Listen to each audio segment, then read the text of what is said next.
To introduce you to this topic, I will be discussing the necessities of mobility, the way mobility promotes healthy aging, and ways to promote mobility and different environmental barriers to consider with mobility. When it comes to the older adult, it's very important to consider the maintenance of mobility and environmental barriers. We need to take those in consideration when we're teaching our older adults about mobility and ways that they can maintain their mobility.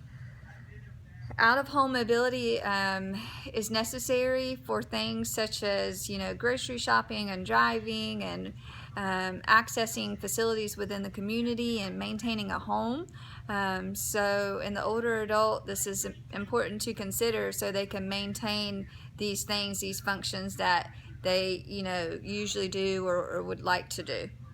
Mobility promotes healthy aging because it relates to the basic human need of physical movement, and mobility can decline with increasing age, and it affects some of our most demanding tasks first, which can be very troublesome for older adults, and oftentimes when they face this reality that they're having trouble with mobility, they want to just give up and not try.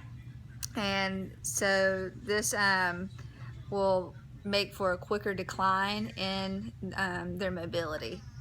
And studies have shown that there's different interventions that aim towards increasing mobility or maintaining mobility, and such things as increasing muscle strength can help with this. And there is also physical activity counseling that an older adult can attend or go to, and this will help prevent a decline in mobility and help them maintain their mobility to the highest function as possible for them. And there's different things such as sensory deficits that we have to take into consideration, such as hearing loss or vision loss, and if these things are present, then we need to do rehabilitation services for that, so it helps with their mobility and keeping it at the function that they need it to be at. And different environmental barriers need to be considered because they can help accelerate the decline in physical mobility for the older adult. And as nurses, it's very important that we educate our elderly patients on environmental barriers and ways that they can overcome them.